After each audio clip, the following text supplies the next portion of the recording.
So hello guys, H3PC ulit. So isa pang video again.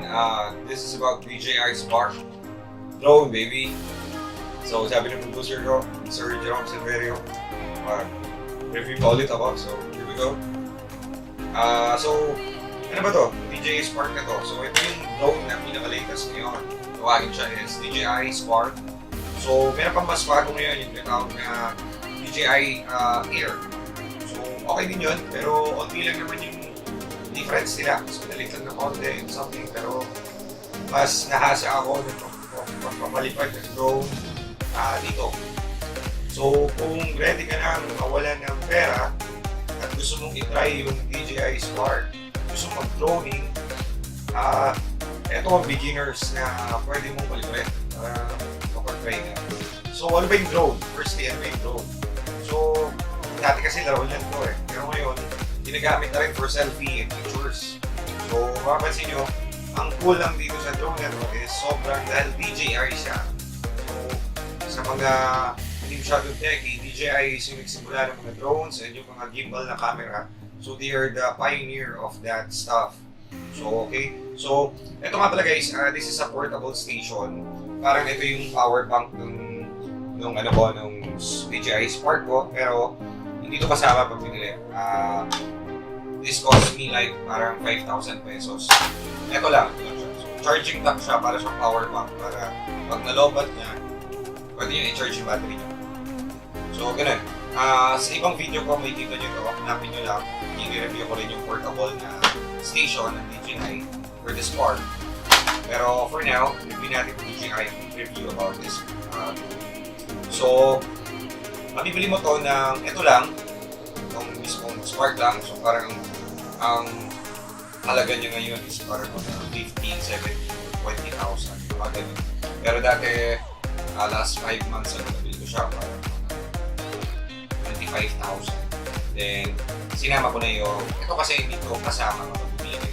So, ito yung controller yung mismo, wireless controller. Okay? So, makaiba to. Pwedeng yung unit lang ibilin mo and baka nag-iisip kayo kung pwede ba yun, unit lang bibilin tapos may kasama yung controller. Pwede naman guys. Ang gamit kasi is yung cellphone nyo. So yung cellphone nyo merong application, DJI application.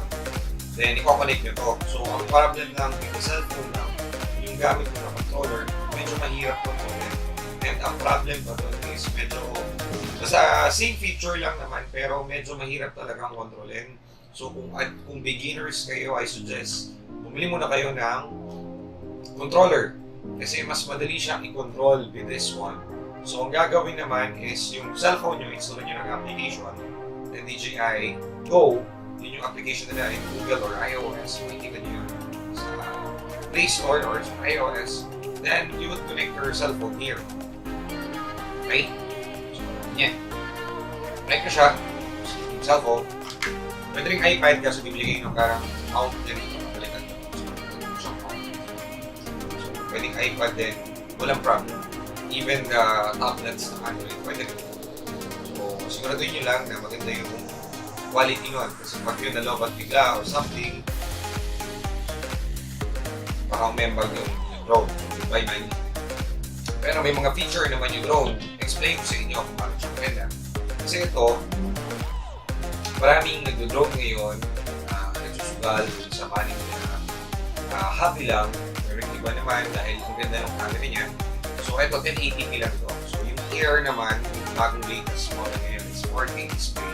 Pero sabi ko nga, if beginner kayo, ito ang yung unahin. Kasi medyo mahirap magpalipad ng drone kung hindi mo pagamay. Hindi siya basta-basta lang na parang remote control na papalipad mo.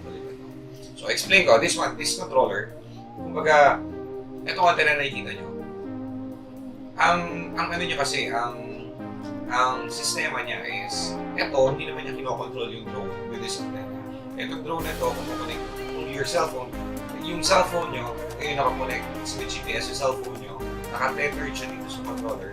So ito, kinokontrol niya, nakakonect siya sa GPS, sa satellite sa taas. So from that, kaya mataas yung lumipad. Kasi yung GPS nakakonect naman dito.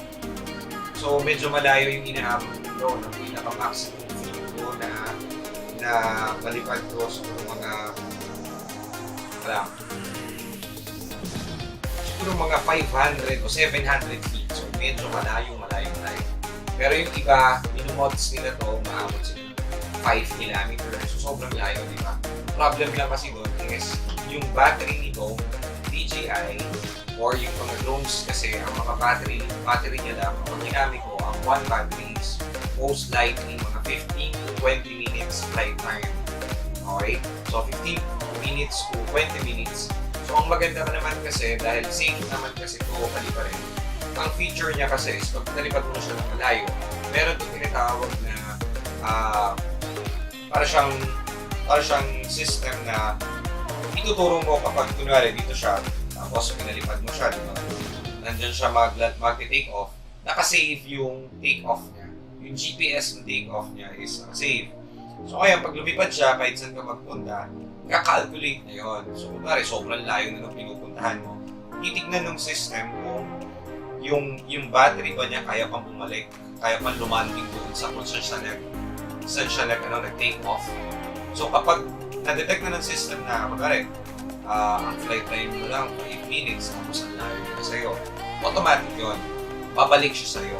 Kasi nakasave yung current location ng GPS on sa'yo. Kaya nga, kahit bata, kayang balik pa rin to. Siguro, laruan to ng mga 12 years above, pwede na. So, Dronning. Yun nga lang, kailangan natin ng mag-ingat and with parents guidance syempre. Kasi medyo natamaan na ako nito ngayon kasi sobrang sakit ko lang. Bubulwak yung dugo sa kamay ko nung pinamaan ako nito. So, meron din siyang feature na so this one kasi, ito yung feature sa inyo guys. So, ito yung lagay ng SD niya. And this one is sa akin yung cable niya for Android. This one, dito yung sa cellphone yung SD card niya. Then this one, ito yung camera niya, yung gimbal niya. So, kita nyo naman, hindi siya 360 degree pero may certain amount lang siya ng rotation. Then, ito naman, itong pinaka to, ito yung sensor niya. So, pag pinalipad mo to, may feature siya na gesture kung tawagin. Gesture meaning, pag lumipad ka, pwede mo siyang utusan. Pag nag-gesture ka ng sabihin natin, nag-wave ka ng ganyan, lalayo siya. Meron siya mga pilot mode na, let's say, 180 degrees or siguro sabihin natin, 180 feet, lalayo siya automatic habang pinipidyoan niya kayo. So, yun yung maganda sa kanya. And after nitong quick review ko, papakita ko yung some samples namin na videos gamit yung Spark in different places na pinuntahan namin. And makikita nyo kung gaano enjoy or paano ka-cool gumamit. Yun nga lang, advice ko sa mga una, baguhan na kayo ng ito, pag DJI Sport, hindi ko alam kung sakit nito. Pero nung unang kuha ko kasi dito, detachable yung battery niya. So, nung unang kuha namin dito, nahulog to, siguro mga 15 feet. Pero buhay pa naman, ayun yung gas-gas. So, bakit siya nahulog? Kasi, ang ginawa ko, nagmamadali ako mag-set up and mag-calibrate ng drone. Ginabit ko siya ng gano'n, nang hindi siya masyado nakapasok. So, ang nangyari, hindi siya masyado nakalock. Nung nasa area na siya, nasa 15 feet above na siya, hindi mas mataas, na-detach yung battery niya, din nahulog diretso. Pero buhay pa naman. So, magandang quality itong DJI na ito. And sabi ko nga sa inyo, they are pioneers ng mga drones and cameras ng gimbal. So, maasahan nyo itong drone na to. So, sa mga nagbabalak bumili ng DJI na Spark, nakikita nyo yung mga nagpapalipad na Spark Pool. Yun nga lang, may certain dito sa Manila ngayon na policy tayo ngayon na parang pinagbabawal lang ito sa airport or something. So, also, pag papalipad kayo, tignan nyo, parang sa mga may outing, adventure. So, kung ganda niya kumuha, makikita nyo talaga yung surroundings nyo. Pwede siyang mag-autopilot ng 180 degree. Ang taas na siguro mga 180 feet o 250 feet, depende sa inyo. Automatic, hindi mo na kailangan kontrolin. Isa-set up mo lang siya, pag-aralan nyo nga lang yung applications kasi yun yung medyo komplikado something. Pero in terms, paano siya papaliparin ka, controller, cool naman kasi meron siyang mga sports mode, so sobrang tulin yung lumipad, pwede naman. Yun nga lang, syempre, mas matulin, mas mabilis din ako sa batteries, 12 minutes. kailangan nga meron kayong mga naka-ready na battery. So dapat, ang basic nyo is meron kayong dalawang battery. Yung unit itself, kung bili pa kayo ng dalawang battery, then, yun nga, dapat kung talagang, syempre, 15 minutes. Diba? So, medyo kapos. So, bili nila kayo ng portable. Ito yung parang power bank ng DJI na Spark. So, good yun siya kasi, ayun, sa ibang review, pakita ko sa inyo. Pero yun nga, kung babalak na mag-aaral mag-droning, safe naman siya. Nakakakaba lang kasi one time pa lang ako na-embangan nito nung nag-update ako ng firmware. Tapos, nagmamadali ako siya paliparin. Nagkamali yung GPS niya, so nahulog yung aking DJI sa isang bakanting lote sa para siyang matamong lugar na hindi kailangan pa namin suyurin yung lugar kasi yun nga, nawala sa GPS. Iba yung nilandingan niya dun sa tinuturo ko landing. Correct. So, yun lang. Check out yung iba kong videos and subscribe sa Stage PC. This channel ko, para wala mag-review pa tayo ng products. And comment below kung ano yung gusto nyo i-review natin ng ibang products or gadgets. And of course, susunod na video is check out nyo yung mga footage namin na gamit ng DJI Spark. So, stay cool guys. Stage PC nga pala.